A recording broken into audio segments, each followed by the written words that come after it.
నమస్తే, welcome to prime time debate.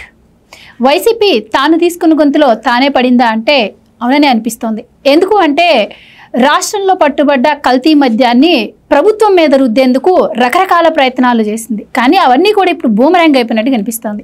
ఎందుకంటే తాజాగా కల్తీ మద్యం కేసులో ఈరోజు కొడాలి శ్రీనివాసరావు అనే వైసీపీ వ్యక్తిని పోలీసులు అరెస్ట్ చేయడం జరిగింది. ఆయన గతంలో నుంచి కూడా వైసీపీలో ఉన్నారని, మొన్న మధ్య ఎన్నికలు జరిగిన టైంలో కూడా ఆయన బూత్ మేనేజ్మెంట్ చేశారు అని కూడా పోలీసులు నిర్ధారించారు. దీనికి తోడు ఇప్పటి వరకు దీంట్లో వెలుగులోకి వచ్చినటువంటి కొంతమందిని కూడా జయచంద్రారెడ్డి కావచ్చు, జనార్దన్ రావు, సురేంద్ర నాయుడు వీళ్ళందరూ కూడా వైసీపీకి సంబంధించిన వాళ్ళే అని చెప్పి కూడా పోలీసుల విచారణలో తేలినట్టు తెలుస్తోంది.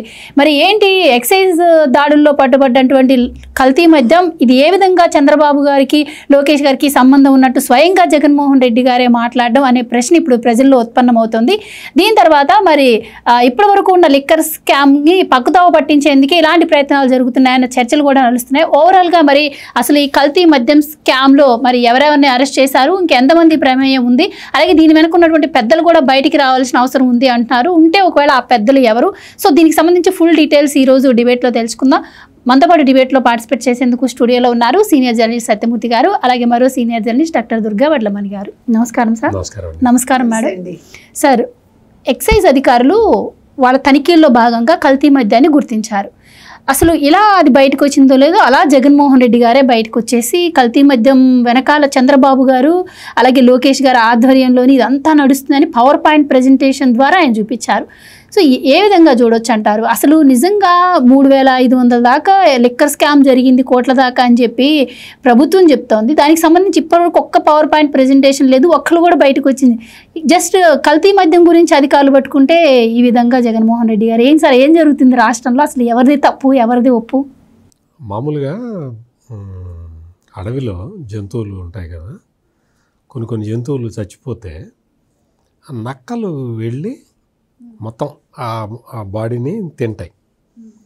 తినేసి మొత్తం నాలిక మొత్తం తుడుచుకొని నీట్గా బయటకు వచ్చి ఎవరు చచ్చిపోయారా, ఎవరైనా చచ్చిపోయారా అని అడిగినట్టుగా ఇక్కడ ఈ జగన్మోహన్ రెడ్డి పరిస్థితి అయితే మనకు కనపడుతున్నది.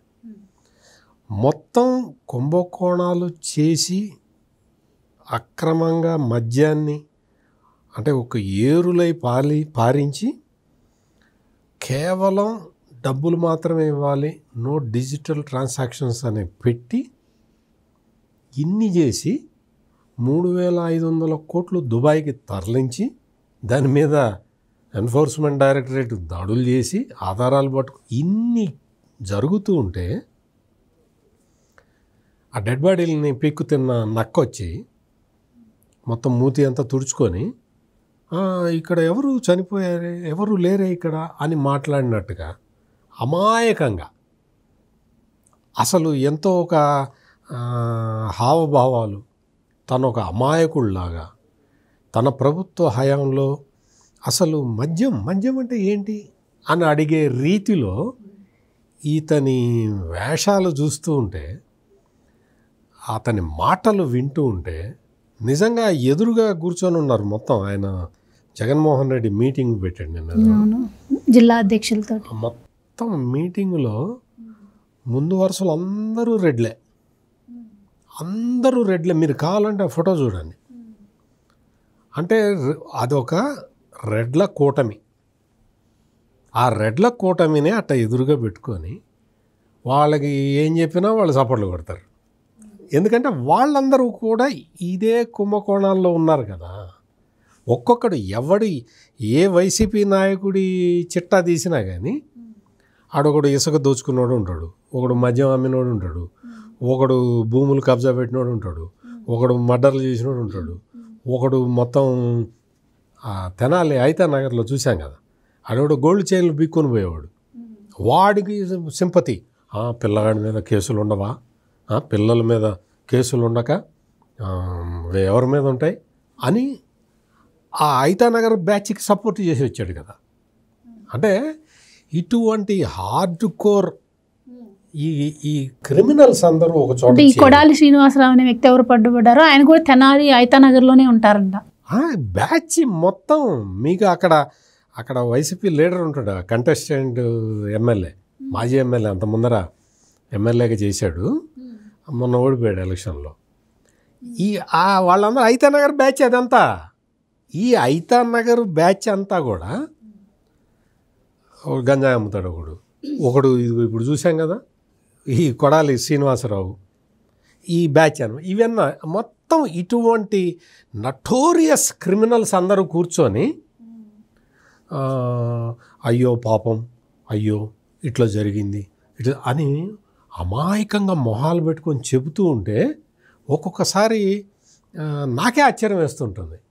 అమ్మా ఏంటి ఇట్ట నటిస్తున్నారు వీళ్ళు, ఇంత నటనా చాతుర్యం ఉన్న వాళ్ళు వీళ్ళు గనక సినిమాల్లోకి వెళ్ళినట్టయితే ఈ ప్రభాసు వీళ్ళందరూ ఎందుకు పనికొస్తారు? అల్లు అర్జును, ప్రభాసు వీళ్ళు అసలు ఎందుకు పనికిరారు? అట్లా నటిస్తున్నారు. కుంభకోణం అంతా చేశారు. మొత్తం అక్కడ తమ్మలపల్లి నియోజకవర్గంలో ఎమ్మెల్యే ఎవడు? పెద్దిరెడ్డి ద్వారకానాథ్ రెడ్డి. ఎంపీ ఎవరు? పెద్దిరెడ్డి మిథున్ రెడ్డి. అక్కడ జెడ్పీటీసీ, ఎంపీటీసీ దగ్గర నుంచి అంటే సార్ సర్పంచ్ వరకు కూడా వైసీపీ వాడే. అంటే నిన్నటి నుంచి ఒక ప్రశ్న అందరిలో ఉత్పన్నం అవుతోంది. మీరన్నట్టు అక్కడ ఉంది అందరూ కూడా వైసీపీకి సంబంధించినటువంటి వాళ్ళే కదా. ఈవెన్ పార్లమెంట్ నియోజకవర్గం పార్లమెంట్ అయినటువంటి మిథున్ రెడ్డి గారే ఏం స్పందించకుండా ఆయనకి తెలియకుండా జరుగుతుంది అనే పాటికి దానికి ఆపోజిట్గా వాళ్ళు ఒక కొత్త ప్రచారాన్ని తీసుకొచ్చారు ఈరోజు. అదేంటంటే మంత్రి రామ్ ప్రసాద్ రెడ్డి గారికి ఈ బాధ్యతలన్నీ అప్పగించారు. వీళ్ళ ముగ్గురు ఎవరైతే ఉన్నారో జయచంద్రారెడ్డి, జనార్దన్ రావు, సురేందర్ నాయుడు, వీళ్ళు మద్యం అంటే ప్రొక్యూర్ చేసి దాన్ని డిస్ట్రిబ్యూట్ చేసేది అంతా కూడా మంత్రి రామ్ ప్రసాద్ రెడ్డి బాధ్యతలు అప్పగిస్తే ఆయన పర్యవేక్షణలో ఇదంతా జరిగిందని చెప్పి ఈరోజు కొత్తగా స్వయంగా జగన్మోహన్ రెడ్డి గారు అంటున్నారు. అంటే ఆ మడిపల్లి రామప్రసాద్ రెడ్డి మంత్రి ఆయన చాలా అగ్రెసివ్గా పనిచేస్తూ ఉన్నాడు. మీరు ఆయన డిపార్ట్మెంట్లో చూడండి, ఎక్కడ ఎటువంటి పొరపాటు జరగదు, చాలా పక్కడ్బందీగా చేసుకుంటూ ఉంటాడు. ఆయన మొత్తం ఈ కడప జిల్లా మొత్తానికి, ఉమ్మడి కడప జిల్లా మొత్తంలో అతను ఒక ప్రధానమైన నాయకుడు. జగన్మోహన్ రెడ్డికి థ్రెట్ ఎవరు అంటే మడిపల్లి రామప్రసాద్ రెడ్డి. ఓకే, నీకు అంత ఆ స్థాయిలో మొత్తం జగన్మోహన్ రెడ్డి అసలు అడుగు తీసి అడుగేసే పరిస్థితి లేకుండా చేశాడు. మొత్తం అంటే ఆ స్థాయిలో పనిచేస్తున్న ఒక తెలుగుదేశం పార్టీ నాయకుడు మంత్రి మీద మరి బురద చల్లటం అదే కదా ఈయనకి మెయిన్ ప్రధానమైన కర్తవ్యం అదే కదా. ప్రధాన కర్తవ్యం అదే. అక్కడ చూస్తే కడప జిల్లాలో, ఉమ్మడి కడప జిల్లా చూస్తే ఎక్కడ చూసినా కానీ తెలుగుదేశం పార్టీకి స్ట్రాంగ్ లీడర్లు ఉన్నారు. ఏం చేయాలి, ఎట్లా చేయాలి, అందుకని బురద తీసి అట తోద్దాం, ముఖానికి పూద్దాము అని ప్రయత్నం చేయాలి. వాళ్ళ ముఖానికి పూసే ముందర నీ చేతికి అంటుతుంది కదా జగన్మోహన్ రెడ్డి, అది చూసుకో. ఇక్కడ నీకు ఈ కుంభకోణాన్ని బయటికి తెచ్చింది నువ్వు కాదు, పోలీసులు బయటికి తీసుకొచ్చిన తర్వాత ఇప్పుడు అరెస్టులు చేస్తున్నారు. ఒక్కొక్కడు బయటపడుతున్నాడు. నువ్వు అసలు ఆ కొడాలి శ్రీనివాసరావు పరిస్థితి చూసుకో ముందర, అతని పరిస్థితి ఏంటో, అతని కథ ఏంటో ముందర అది చూసుకో జగన్మోహన్ రెడ్డి. నీకు మొత్తం అరెస్ట్ అక్కడ మొదలుపెట్టారు. అక్కడ వీళ్ళు ఎంత దారుణం అంటే అక్కడ ఎక్సైజ్ సిఐని కూడా వాళ్ళ మనిషినే పెట్టుకొని అసలు ఇదంతా బయటికి రాకుండా చేశారు. ఇప్పుడు పట్టుకొని కూటమి ప్రభుత్వం ఆ ఎక్సైజ్ సిఐని అక్కడి నుంచి తీసి హెడ్ క్వార్టర్స్లో రిపోర్ట్ చేయమని పంపించేశారు. అంటే నువ్వు పోలీసుల్ని మేనేజ్ చేస్తున్నావు, ఆబ్కారీ శాఖని మేనేజ్ చేస్తున్నావు, ఇన్ని మేనేజ్ చేసావు కదా, నేరం దాగిందా, బయటికి రాలేదా, ఇప్పుడు నీ వాళ్ళందరూ దొరకట్లేదా, నీ జయచంద్రారెడ్డి నువ్వు కోఆర్ట్ ఆపరేషన్ చేయమని తెలుగుదేశం పార్టీలోకి పంపించిన నీ జయచంద్రారెడ్డి మొత్తం అతని భాగవతం అంతా బయటకు వచ్చింది. అంటే నేరం దాగదు అని తెలిసినా కూడా ఎందుకు చేశారు అంటే ఇక్కడ రెండు రకాల ఉపయోగాలు ఉండొచ్చు. ఒకటి, వాళ్ళు చేసినటువంటి మద్యం స్కామ్ పక్కదోబట్టే ప్రయత్నం జరగవచ్చు. అలాగే మరి అంటే ఆ పార్టీకి సంబంధించిన నాయకులే చేశారు అని చెప్పి ప్రజల్లో ఒక కన్ఫ్యూజన్ క్రియేట్ చేయడానికి కూడా అదే ప్రయత్నం జగన్మోహన్ రెడ్డి చేసే ప్రయత్నమే అది. కానీ ఏంటంటే కేసు ఎస్టాబ్లిష్ అవుతూ ఉన్నది. నీకు జగన్మోహన్ రెడ్డి హయాంలో నీకు కల్తీ మద్యం అంటే అతను సరఫరా చేసిన మద్యం నోటెడ్ బ్రాండ్లన్నీ ఆపేసి చెత్త బ్రాండ్లు తీసుకొచ్చి సరఫరా చేసిన మద్యం తాగి ఎంతమంది చనిపోయారు. నేను ఇప్పుడే ఒక ఎన్సీఆర్బి రిపోర్ట్ చూస్తూ ఉంటే అక్కడ జంగారెడ్డిగూడెంలో కల్తీ మద్యం దాగి చచ్చిపోయారు కదా, అసలు ఆ కేసే రిజిస్టర్ కాల. ఆ కేసే రిజిస్టర్ కాల, చచ్చిపోయారు కదా, 23 మంది చచ్చిపోయారు కదా, ఆ కేసే జగన్మోహన్ రెడ్డి కేసే రిజిస్టర్ చేయాల.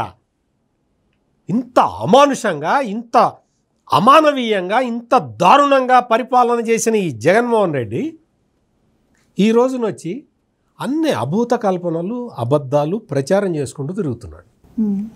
అయితే ప్రధానంగా తంబళ్ళపల్లెలో కానీ పొంగనూరులో కానీ ఆ నియోజకవర్గాల్లో నార్మల్గా మనుషులు అడుగుపెట్టడానికే భయపడే పరిస్థితిలో అక్కడ ఇంత భారీ లెవెల్లో మద్యం కల్తీ జరుగుతుంది అంటే అది బయట వాళ్ళు చేసే ఆస్కారం ఉండదు అని చెప్పి కూడా చర్చించుకున్నారు. దీని వెనకాల పెద్దిరెడ్డి రామచంద్రారెడ్డి గారి హస్తం ఉందంటున్నారు, ద్వారకా అనేది, ఈవెన్ మిథున్ రెడ్డి గారి హస్తం కూడా ఉందంటున్నారు. ఏంటి ఈ వార్తల్లో ఎంతవరకు నిజం ఉండే అవకాశం ఉందంటారు?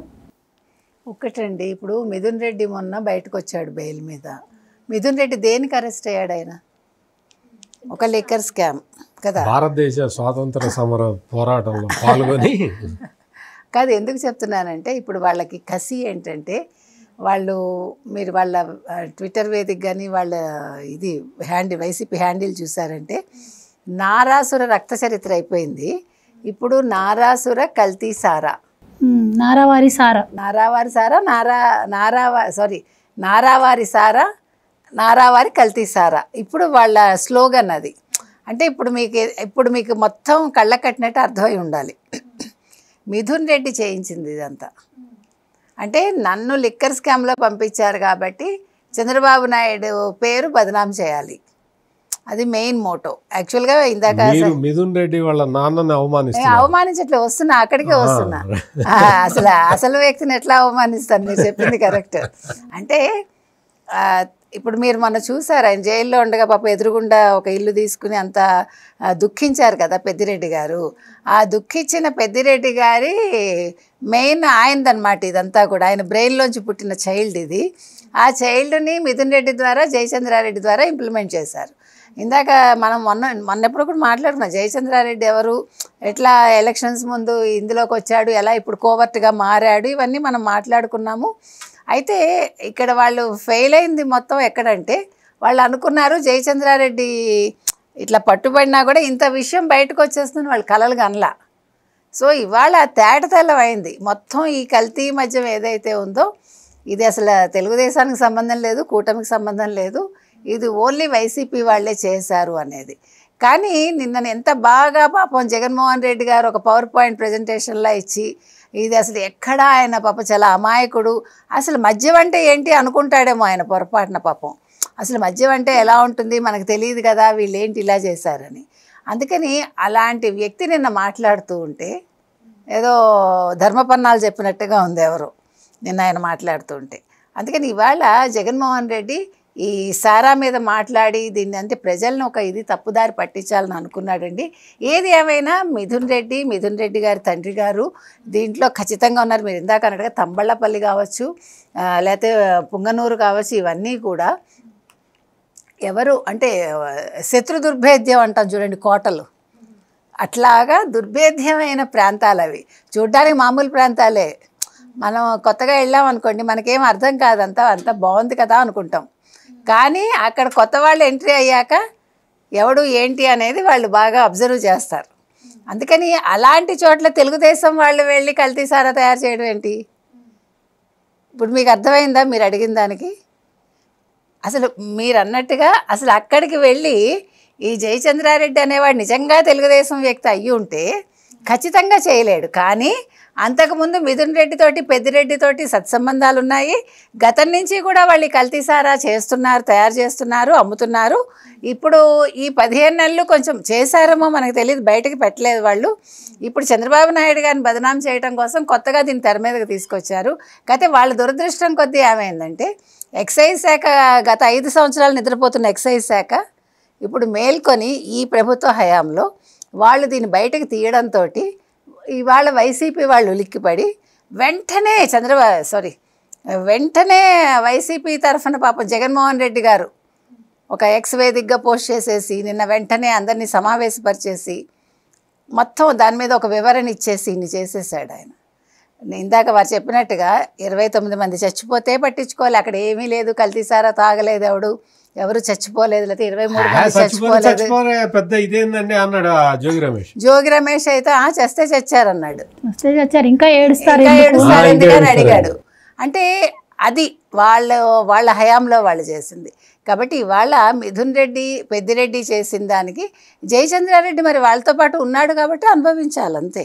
ఇప్పుడు మనం మంచి వాళ్ళతో ఉంటే స్నేహం అనేది మంచిగా ఉంటుంది. ఇలాగ లిక్కర్ స్కాములు లేకపోతే ఇంకేదో స్కాములు చేసే వాళ్ళతో ఉంటే జైలు ఊచలు లెక్క పెట్టాలి. అదే జరుగుతుంది. వాళ్ళ సస్పెండ్ చేశారు పార్టీ నుంచి. ఇంకా జగన్మోహన్ రెడ్డి కాదు లిక్కర్ స్కాము లేకపోతే నారా వారి సారా ఏదో మాట్లాడాడు అనుకో, జనాలు కొడతారు. అందుకని ఇవాళ ఇవన్నీ పట్టించుకోక్కర్లేదండి. ఇది క్లియర్ కట్గా వైసీపీ వాళ్ళు చేయించింది. వైసీపీ తరఫున పెద్దిరెడ్డి గారు, మిథున్ రెడ్డి గారు, జయచంద్రారెడ్డి గారు చేసిన కల్తీ సారా వ్యాపారం అనేది ప్రజలకి క్లియర్ కట్గా అర్థమైంది. రైట్ సార్, ఈ అంశం ఇంత రాద్ధాంతం అయిన తర్వాత ప్రజలందరికీ ఏం మాట్లాడుకుంటున్నారు అంటే, ఇప్పుడు జగన్మోహన్ రెడ్డి గారు ఓడిపోయారు అనడానికి కొన్ని ఉదాహరణలు, లైక్ ఇలా ప్రజలను కల్తీ మద్యం ద్వారా చంపేయటం కావచ్చు, అలాగే అప్పటి ప్రతిపక్ష పార్టీలపై దాడులు కావచ్చు, ఇలా స్కామ్లు కావచ్చు, ఇవన్నీ. సో ఇవన్నిటి వల్ల ఓడిపోయాం. ఇవే తీసుకొచ్చి ఇప్పుడు కూటమి ప్రభుత్వానికి ఆపాదిస్తే మళ్ళీ మనమే అధికారంలోకి వచ్చే అవకాశం ఉండొచ్చు అన్న ఉద్దేశంతో ప్రభుత్వం అధికారంలోకి వచ్చిన దగ్గర నుంచి మనం తీసుకుందాం.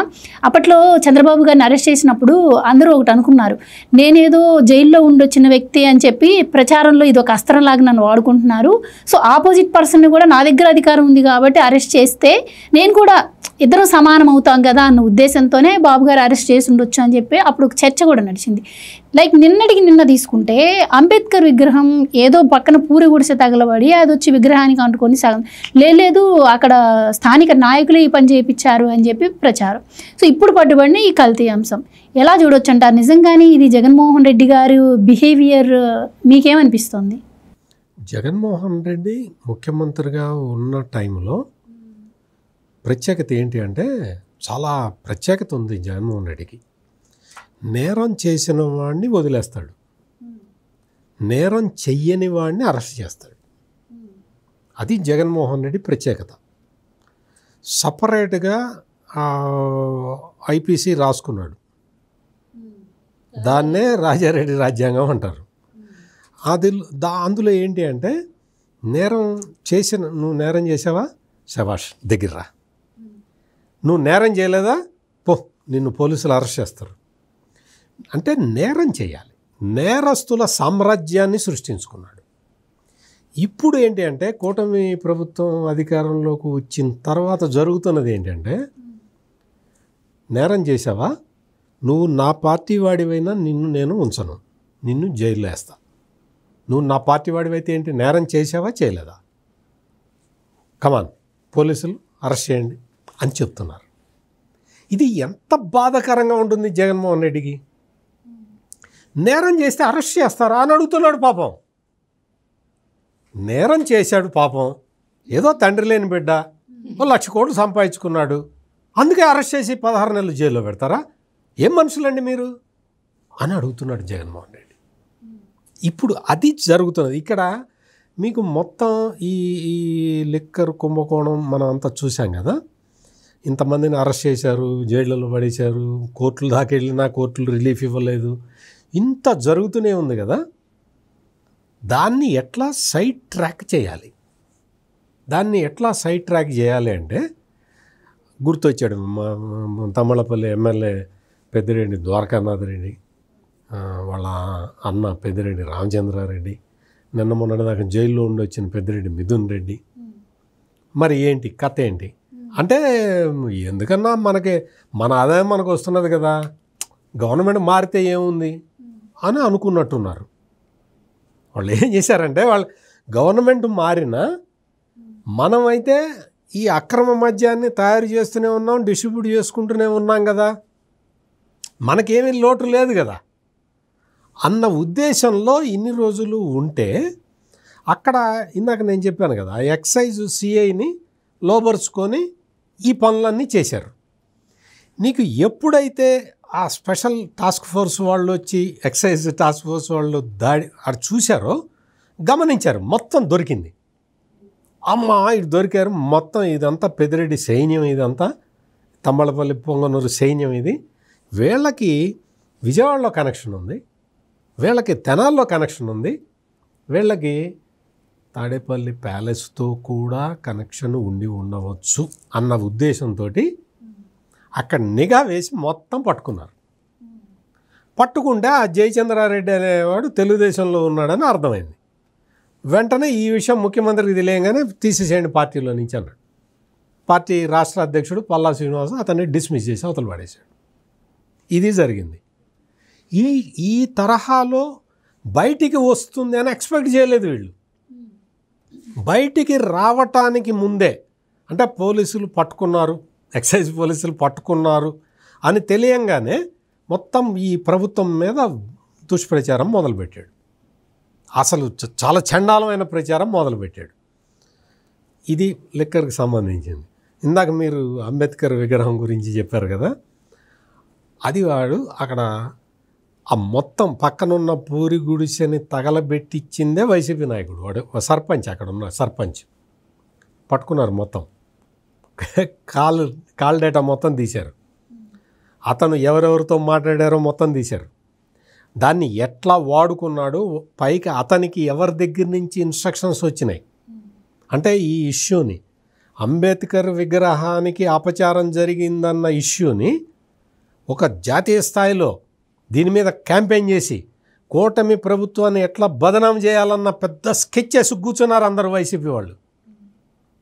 వాళ్ళ సర్పంచ్ని ఈ దుష్కార్యానికి వాడి అతని ద్వారా గొడవ చేయించి, నీకు అంబేద్కర్ విగ్రహానికి అపచారం జరిగింది, మాకు పక్కన గుడిసె తగలబడి ఆ మంటలు అంటుకున్నాయి, భూమన కరుణాకర్ రెడ్డికి ఏంటి సంబంధం? ఎందుకు వెళ్తాడు అక్కడికి? భూమన కరుణాకర్ రెడ్డి అక్కడికి వెళ్ళి నువ్వు నిజంగా దళిత పక్షపాతి అయితే నువ్వు అక్కడికి వెళ్ళావు, పక్కన మాజీ డిప్యూటీ సీఎం ఉన్నాడు నారాయణస్వామి, నారాయణస్వామిని నిలబెట్టాడు, ఈ భూమన కరుణాకర్ రెడ్డి కూర్చున్నాడు. రెడ్డి అహంకారం కాదు, నువ్వు అసలు మంత్రివే కాదు, ఆయన ఉప ముఖ్యమంత్రిగా చేశాడు. ఏదో కుంభకోణం, మద్యం కుంభకోణంలో నిందితుడు ఉన్నాడు, అది వేరే విషయం, పోలీసులు పిలిచి మాట్లాడారు కదా సిట్టు వాళ్ళు. ఆయన ఉప ముఖ్యమంత్రి కదా, ప్రోటోకాల్ ప్రకారం ఆయన్ని కూర్చోబెట్టి నువ్వు నిలబడాలి కదా. నీ అహంకారం, నీ కుల దురహంకారంతో అతన్ని నిలబెట్టి నువ్వు కూర్చొని మాట్లాడుతున్నావు. నువ్వు చేసిందే మొత్తం నీ లీడర్లు చేసి అపచారం చేసి దాన్ని కూటమి ప్రభుత్వానికి ట్రాన్స్ఫర్ చేయడానికి. నేను అందుకనే చెప్పింది, నేరం చేసే వాళ్ళందరూ వాళ్ళకి చుట్టాలు, నేరం చెయ్యని వాడు ఎవడన్నా ఉంటే వాడు శత్రువు. ఈ జగన్మోహన్ రెడ్డికి శత్రువు ఎవడన్నా ఉన్నాడు అంటే నేరం చెయ్యని వాడు ఎవడన్నా ఉంటే వాడిని సహించడు, భరించలేడు. అది జగన్మోహన్ రెడ్డి టైంలో జరిగింది. ఇప్పుడు కూటమి ప్రభుత్వంలో అందరినీ అరెస్ట్ చేస్తున్నారు. అతన్ని అంబేద్కర్ విగ్రహానికి అపచారం చేసిన వ్యక్తిని, ఆ వైసీపీ సర్పంచ్ని కూడా అరెస్ట్ చేశారు. నిన్న జగన్మోహన్ రెడ్డి గారి పవర్ పాయింట్ ప్రెజెంటేషన్ చూస్తే సరిగ్గా లిక్కర్ స్కామ్లో ఎలాంటి ఆరోపణలు వాళ్ళ మీద వచ్చాయో అవే ఇప్పుడు కల్తీ మద్యంలో ఆయన ఆరోపించడం జరిగింది. మరి ఈ రెండింటికి కంపేర్ చేసినప్పుడు ఇదే ఆరోపణలపైన జయచంద్రారెడ్డి అనే వ్యక్తిని టీడీపీ అధిష్టానం వెంటనే పార్టీ నుంచి సస్పెండ్ చేసింది. మరి లిక్కర్ స్కామ్లో ఆరోపణలు ఎదుర్కొన్న వైసీపీ ఎంపీ మిథున్ రెడ్డి గారిని ఎందుకు జగన్మోహన్ రెడ్డి గారు సస్పెండ్ చేయలేదు? ఎలా చూడొచ్చు? అవినాష్ రెడ్డిని పంపించాడండి.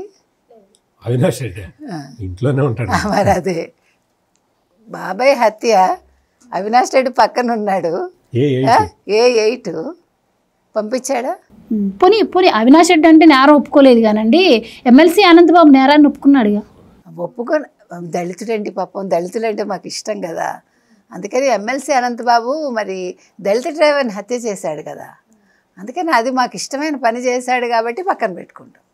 మీకు అదే చెప్తున్నా, వాడు చెడ్డవాడైతేనే నా పక్కన ఉంటాడు, వాళ్ళు మంచి వాళ్ళు అయితే పవర్ పాయింట్ ప్రజెంటేషన్లో కనిపిస్తారు మీకు. అది తేడా, అంతే కదండి, అది తేడా. అంటే మేము ప్రొజెక్ట్ చేస్తూ ఉంటాం. ఇగో చంద్రబాబు నాయుడు గారు నారాసుర రక్త చరిత్ర అప్పుడు ప్రజెంట్ చేశాడు కదా, ఒక యాడ్ ఇచ్చేశాడు కదా, ఒక గొడ్డలి రక్తపు చుక్కలు, ప్రజలు కూడా నమ్మారు కదా. ఇప్పుడు మళ్ళీ ఒక పవర్ పాయింట్ ప్రజెంటేషన్ ఇవ్వగానే ప్రజలు నమ్ముతాడు అనుకున్నాడు. అది ఆయన అనుకున్నది. ఇందాక సత్యమూర్తి గారు కూడా అదే కదా వివరంగా చెప్పారు మనకి. అది జగన్మోహన్ రెడ్డి నేచర్ ఏంటంటే ఎవరైనా బాగుంటే చూడలేడు ఆయన. ఇవాళ రాష్ట్రం బాగుంటుందంటే చూడలేకపోతున్నాడు. ఇప్పుడు మెడికల్ కాలేజెస్ ఇష్యూ ఎందుకు ఇంత ఇష్యూ చేస్తున్నాడు? ఇందాక రాజారెడ్డి రాజ్యాంగం అన్నారు మీరు. ఎందుకు చెప్తున్నానంటే రాజారెడ్డి రాజ్యాంగం కాబట్టి ఇవాళ మన గుడ్డ అమర్నాథ్ గారు అన్నారు, ఖచ్చితంగా రోడ్ షో చేస్తాడు జగన్మోహన్ రెడ్డి, మేము ఎవరిది అనుమతి అడగలేదు, మేము ఓన్లీ భద్రత అడుగుతున్నాం అన్నాడు. అంటే మీకు అర్థమైంది కదా, భద్రత ఇవ్వమని ప్రజలు ఇది ప్రభుత్వం చెప్పింది. అంటే వాళ్ళ దాకా వచ్చేసరికి ఏ నియమ నిబంధనలు ఉండవు, ఉండకూడదు. మా వాడు తప్పు చేస్తే వాడికి రాజభోగాలు అనుభవించాలి వాడు. ఇప్పుడు అందుకే కదా మిథున్ రెడ్డి కూడా నాకు కోర్టు చెప్తే కానీ నాకు మంచం ఇవ్వలే కంచం ఇవ్వలేదు అన్నాడు కదా. ఆయన అన్నాడు కదండి, పాప ఇంటి నుంచి భోజనం ఒక పూటే వచ్చింది, ఆయన 3 పూటలు అడిగారట. అందుకని వాళ్ళకి రాజభోగాలు కావాలి, వాళ్ళు తప్పు చేసినా దర్జాగా తిరగాలి. కానీ ఇక్కడ ఇంకొక చిన్న పాయింట్, చిన్న లాజిక్ ఏది మిస్ అయ్యాడంటే గుడ్డ అమర్నాథ్, మేము అనుమతులు అడగమన్నాడు కదా, మరి యూరప్ వెళ్ళటానికి ఎందుకు కేంద్ర ప్రభుత్వాన్ని అనుమతి అడిగాడు జగన్మోహన్ రెడ్డి అనేది మనకు అర్థం కాల. కోర్టుని అదే కేంద్ర ప్రభుత్వం కోర్టు 2, ఇప్పుడు ఆయన వెళ్ళాలంటే కోర్టును అనుమతి తీసుకోవాలి, కేంద్ర ప్రభుత్వం కూడా ఇచ్చినట్టే కదా అది. కాబట్టి ఎందుకు మరి అక్కడ అనుమతి అడిగాడు? మరి వీళ్ళకి రాజ్యాంగం వీళ్ళు పట్టించుకోరు కదా. కానీ అన్నీ విచిత్రంగా ఉంటాయండి. అది నేను చెప్పొచ్చేది ఏంటంటే వైసీపీ వాళ్ళు ఏం మాట్లాడతారో వాళ్ళకి తెలియదు. వాళ్ళ దాకా వచ్చేసరికి ఒక రూల్ ఉంటుంది. ఇవాళ మద్యం కుంభకోణం వచ్చేసరికి చంద్రబాబు నాయుడు గారి పేరుని ఎలాగైనా తెర మీదకి తీసుకురావాలి. మీరు ఇందాక అన్నారు చూడండి, ఆయన అరెస్ట్ చేసినప్పుడు అరెస్ట్ ఎందుకు చేశారు, నేను జైలుకి వెళ్ళాను కాబట్టి చంద్రబాబు నాయుడుని కూడా జైలుకి పంపిస్తే ఇద్దరు ఈక్వల్ అవుతామని. ఈ ఈక్వల్ అనేది ఎప్పటికీ అన్ఈక్వలే. ఎందుకు అన్ఈక్వల్ అంటే చంద్రబాబు నాయుడు గారిని అరెస్ట్ చేస్తే మొత్తం ప్రపంచం అంతా ఆయనకు మద్దతు పలికింది. జగన్మోహన్ రెడ్డి గారు చేసినప్పుడు పలకలేదు. పలకడం కాదు, అసలు ఎవడు పట్టించుకోలే. ఈయనకి వెనకాల వచ్చి జనాలు ఏడ్చారు, మొత్తుకున్నారు ఆయన అరెస్ట్ చేయడం ఏంటని. ఆయన అదే వాళ్ళు చెప్పిన పులిగడిగిన ముత్యంలాగా జగన్మోహన్ రెడ్డి గారు రాలేకపోయినా, అంటే వైసీపీ వాళ్ళు చెప్పింది, చంద్రబాబు నాయుడు గారు బయటకు వచ్చారు. ఇవాళ ఈ పులిగడిగిన ముత్యంలా ఉండాలని కూడా జగన్మోహన్ రెడ్డి భయంతో ప్రతిదినం ఆయన భయపడుతూ బతుకుతున్నాడు. కాకపోతే ఏంటంటే ఈ మద్యం కుంభకోణం అనేది ఇవాళ తెర మీదకి తీసుకురావడానికి కారణం 1 జగన్మోహన్ రెడ్డి, 2 పెద్దిరెడ్డి, 3 మిథున్ రెడ్డి. నా కొడుకుని అరెస్ట్ చేస్తారని పెద్దిరెడ్డి, నా ఫ్రెండ్ని అరెస్ట్ చేస్తారని జగన్మోహన్ రెడ్డి. మొత్తానికి చంద్రబాబు నాయుడు గారి పేరుని మాత్రం తెర మీదకి తీసుకురావడానికి ప్రయత్నించారు. కానీ దీని వెనకాల ఇవాళ కొడాలి శ్రీనివాసరావు ఉన్నాడు, ఓ జయచంద్రారెడ్డి ఉన్నాడు, ఒక అతను ఎవడు నాయుడు, జనార్దన్ రావు నాయుడు, అందరూ ఉన్నారు కాబట్టి వీళ్ళందరూ బయటకు వచ్చారండి. ఇప్పుడు పవర్ పాయింట్ ప్రజెంటేషన్ ఏదన్నా ఉంటే రేపు పొద్దున్న జగన్మోహన్ రెడ్డి గారు ఇస్తే బాగుంటుంది. ఇగో ఫలానా వాళ్ళ పేర్లు వచ్చాయి, వాళ్ళని తెలుగుదేశం పార్టీ సస్పెండ్ చేసింది, వాళ్ళు తెలుగుదేశం వాళ్ళు కాదని అంటున్నారు, కోవట్లని అంటున్నారు, కానీ నాకు వాళ్ళకి సంబంధం లేదు అని స్టేట్మెంట్ ఆయన ఇవ్వాలి ఏమైనా ఇస్తే. ఎందుకంటే రేపు పొద్దున ఆన్సర్ ఇవ్వాల్సింది ఆయన కూడా. అయితే సార్ జగన్మోహన్ రెడ్డి గారు అంటే ఈ అంశాన్ని ఈ విధంగా చర్చనీయాంశం చేయడానికి కూడా ఒక రీజన్ ఉంది. ఏదైతే ఈ మద్యం దుకాణాలు ప్రభుత్వం నడిపిస్తే ఎలాంటి స్కామ్ ఉండదు, ఇదిగో చంద్రబాబు గారు తీసుకెళ్లి ప్రైవేట్ వ్యక్తుల చేతిలో పెట్టడం వల్లే ఇలాంటివి జరుగుతున్నాయి, బెల్ట్ షాపులు ఎక్కువయ్యని డిస్టరీల చేతిలోకి తీసుకున్నారని చెప్పి ఇలా ఆయన నిన్న ఇవన్నీ కూడా ప్రస్తావించడం జరిగింది. తద్వారా ఆయన సచ్చీలతను నిరూపించుకునే ప్రయత్నం చేశారనుకోవచ్చా? అంటే జగన్మోహన్ రెడ్డి ఏంటి అంటే కళ్ళు ఆర్పకుండా అబద్ధం చెప్పటంలో మాస్టర్స్ డిగ్రీ చేశాడు. అందుకని మీరు ఆ పాత విషయాలు అంటే తను చేసిన అరాచకాలు, అక్రమాలు, అన్యాయాలు అన్నీ కూడా ఇప్పుడు జరుగుతున్నట్టుగా చెప్తూ ఉంటాడు. ఫస్ట్ ఏం చెప్పాడు, మీకు దమ్ముంటే మీరు మద్యం కుంభకోణం అంటున్నారు కదా, నేను ఎక్కడన్నా సంతకం పెట్టానేమో చూపించండి అన్నాడా లేదా? దొరికిందా లేదా? వాసుదేవరెడ్డిని తీసుకొచ్చి నువ్వు బెవరేజ్ కార్పొరేషను ఎండీగా పెట్టమని చెప్పి నువ్వు ఆ రోజు ఉన్న చీఫ్ సెక్రటరీ ఎల్వి సుబ్రహ్మణ్యం గారు ఏం చెప్పారు, అతన్ని ఇరిగేషన్లోనో అగ్రికల్చర్లోనో వేస్తానని ప్రపోజల్ పంపిస్తే జగన్మోహన్ రెడ్డి నో ఇతన్ని బెవరేజ్ కార్పొరేషన్ ఎండీగా పెట్టు అని చెప్పి రాసి సంతకం పెట్టించాడు. అది ఉంది కదా గవర్నమెంట్ దగ్గర. ఇప్పుడు చూడండి, ఇప్పుడు ఇంకా మళ్ళీ నా సంతకం ఉంటే చూపించండి అని అడగట్లా. అప్పుడు అడిగాడు. సిట్టు దర్యాప్తు ముందరికి వెళ్ళిపోయి మీకు ఆ జయేష్ రంజన్ ఐఏఎస్ ఆఫీసర్ని వీళ్ళని పిలిచి, రిటైర్డ్ ఐఏఎస్ ఆఫీసర్ వాళ్ళని పిలిచి మాట్లాడిన తర్వాత ఈ విషయాలన్నీ బయటికి రాగానే ఇప్పుడు మళ్ళీ జగన్మోహన్ రెడ్డి నా సంతకం ఉందేమో అడగడు.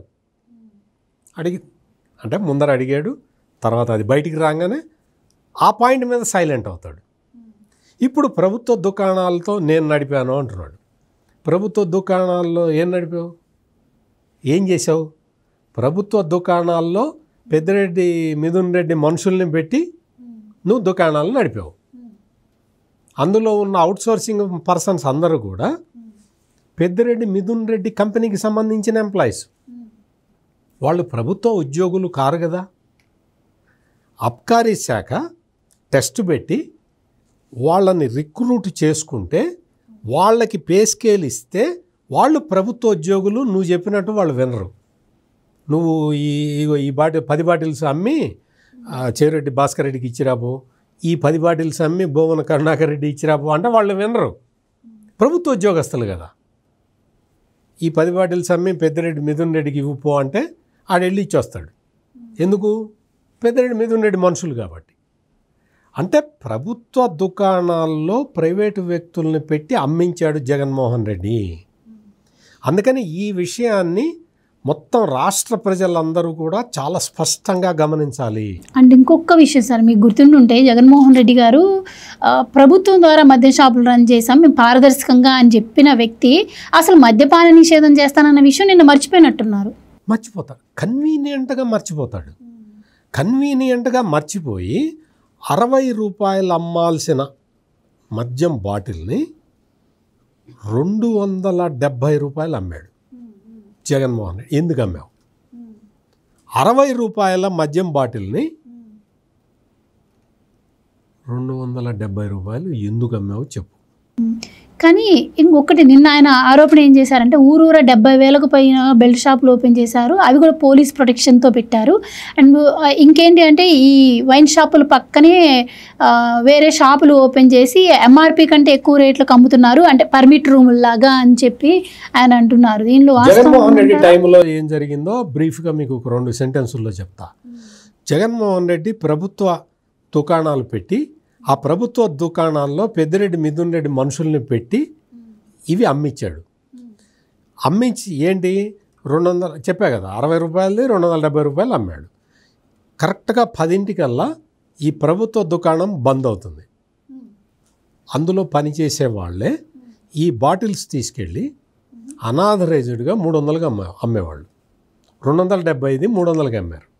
60 రూపాయలది 300 రూపాయలకి అమ్మారు. నీకు బెల్ట్ షాపులు నేను బెల్ట్ షాపులు పెట్టలేదు అంటాడు. అందులో ప్రతి షాపులో పనిచేసే ముగ్గురు రాత్రి 10 తర్వాత 12:30 1 గంట వరకు చేసిన పని ఇది. అవే ఆ డబ్బులే గోనె సంచుల్లో వేసి కట్టలు కట్టి తీసుకెళ్ళింది. గోనె సంచుల్లో వేసి అట్టపెట్టెల్లో పెట్టి కట్టలు కట్టి తీసుకెళ్ళింది ఆ డబ్బులే. మొత్తం ప్రతి చోట కూడా ప్రతి స్టేజ్లో కూడా అన్ని అవినీతికర కార్యకలాపాలు చేసిన జగన్మోహన్ రెడ్డి ఈ రోజునొచ్చి నేను ప్రభుత్వ దుకాణాల్లో అమ్మించాను. ప్రభుత్వ దుకాణాల్లో అమ్మింది ఎవరు? నీ మనుషులు కదా. నీకు గవర్నమెంట్ ఎంప్లాయీస్ని పెట్టి అమ్మిస్తే నువ్వు చెప్పిన ఆర్గ్యుమెంట్ కరెక్ట్. నువ్వు గవర్నమెంట్ ఎంప్లాయీస్ తోటి అమ్మించలేదు కదా, నువ్వు అమ్మించింది ప్రైవేట్ వ్యక్తులతో కదా.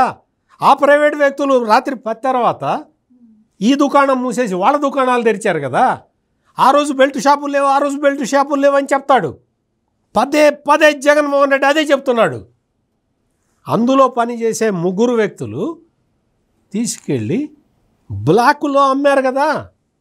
ఆ బ్లాకులో అమ్మిన డబ్బులే నీ లోకల్ ఎమ్మెల్యేకి ఇచ్చారు కదా. లోకల్ ఎమ్మెల్యేని అమ్మించుకున్నాడు కదా. ఇది కదా జగన్మోహన్ రెడ్డి టైంలో జరిగిన లిక్కర్ కుంభకోణం. ఈ రోజునొచ్చి నువ్వు ఎన్ని పవర్ పాయింట్ ప్రజెంటేషన్లు ఇచ్చినా నీకు పవర్ లేదు, నీకు పవర్ రాదు, నీకు పవర్ పోయింది. ఈ పరిస్థితుల్లో నువ్వు వచ్చి నేను చాలా నిజాయితీగా పరిపాలించా అంటే చెప్తున్నాడు. కూటమిలో ఎక్కడ చూసినా అవినీతి అంటున్నాడు. నిజంగా అవినీతి జరిగితే నీ సాక్షి పేపర్లో రాయొచ్చుగా, తీసుకొచ్చి రాయి.